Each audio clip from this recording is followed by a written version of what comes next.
Everyone, good evening. চলে এসেছি আরও একটা নতুন ব্লগ নিয়ে। কেমন আছো সবাই? আশা করি খুব ভালো আছো। আমরাও কিন্তু খুব ভালো আছি। আর সকলকে জানাই শুভ চতুর্থী। তো সবার পুজো খুব ভালো কাটুক, সবাই ভালো করে আনন্দ করো, মজা করো। তো সবাইকে পুজো দেখা শুরু করে দিয়েছো? কারা কারা শুরু করেছো অবশ্যই তোমরা কমেন্ট করে জানিও। তো এই যে আজকেও আমি দেখা একটা নতুন শাড়ি পরে নিয়েছি। তো দেখা যাক আজকে কোথাও ঠাকুর দেখতে যাই কি, তবে একটু বেরোবো বরের সাথে। তো চলো তোমরা ভিডিওটা কন্টিনিউ দেখতে থাকো। তো এখন আমরা বাড়ি থেকে বেরিয়ে পড়েছি, আর এখন যাব হচ্ছে আমরা বেথুয়া ডহরি।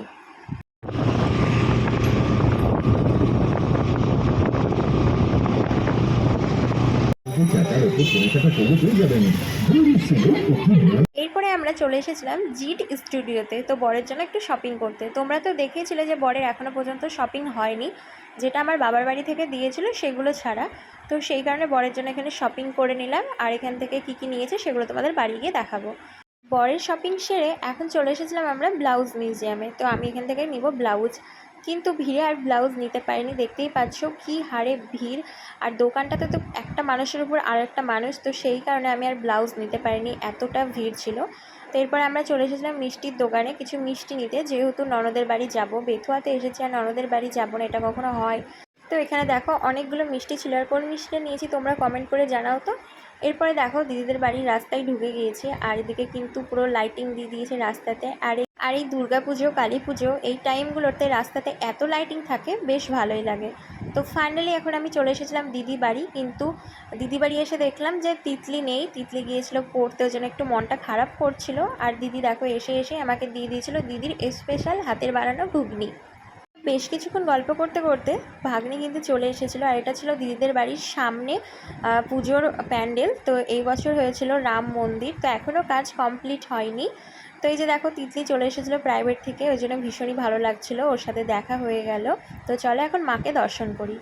তো এই চতুর্থী থেকেই ঠাকুর দেখা শুরু করে দিলাম, বেথুয়া থেকেই প্রথম পুজো দেখা স্টার্ট করে দিলাম। তো এরপর যেহেতু ভেতরে এখনও কাজ চলছে, ওই কারণে আর দাঁড়ালাম না, একটু ঠাকুর দর্শন করে এখন আমরা বাইরে বেরিয়ে যাচ্ছি। আর প্রচণ্ড পোকা লাইটের জন্য। তো এটা ছিল দিদিদের বাড়ির সামনে, তো এটা ছিল দিদিদের বাড়ির পাশে, তো এটা এখনও কমপ্লিট হয়নি, মোটামুটি হয়ে এসছে। তো এরপর দিদি বাড়ি থেকে বেরিয়ে চলে এসেছি মোমোর দোকানে। তো মোমো খাওয়ার কোনো প্ল্যান ছিল না, তো খুব ইচ্ছে করলো, তাই মোমো খেয়ে নিলাম।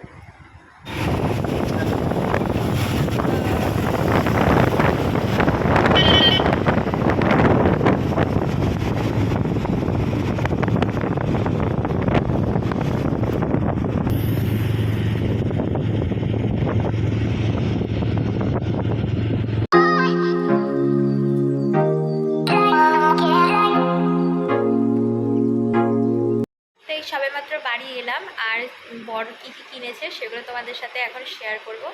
আর দিদি একটা পুজো উপলক্ষে আমাকে শাড়ি দিয়েছে, তো সেই শাড়িটাও তোমাদেরকে দেখাবো। আর হ্যাঁ, তোমরা ভাবতেই পারো যে পুজোতে এবার আমার শাড়ির কালেকশন কেন দেখালাম না, সব কিছুই দেখিয়েছি। তো এবার আমি পুজোতে শাড়ি নিইনি, আমার সব গিফটের শাড়ি ছিল, মানে বিবাহবার্ষিকীতে আমি সুন্দর সুন্দর শাড়ি পেয়েছি।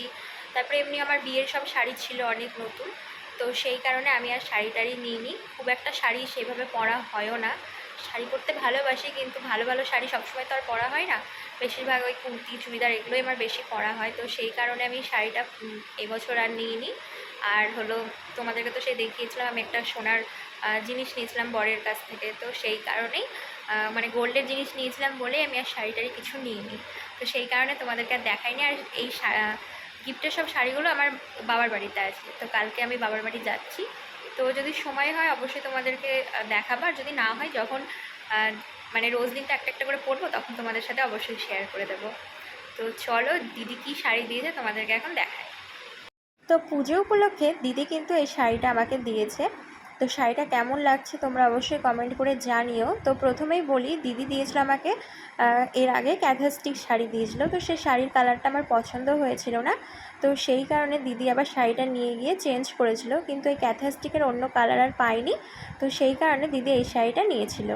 তো অবশ্যই শাড়িটা আমি পরবো। তো তারপরে দেখো দেবগ্রামে এসে, মানে শ্বশুরবাড়ির এলাকাতে এসে, তারপরে এই ব্লাউজটা আমার পছন্দ হয়েছিল, একটা ব্লাউজ মিউজিয়ামের দোকানে গিয়েছিলাম, সেখানে আর কোনো ভিডিও করা হয়নি, তো এই ব্লাউজটা নিয়েছিলাম। তো এই যে দেখো হাতার কাছে এরকম ডিজাইন করা আছে, আর এটা হচ্ছে গ্লাস হাতা, আর সামনে পেছনে পুরো একই রকমই ডিজাইন।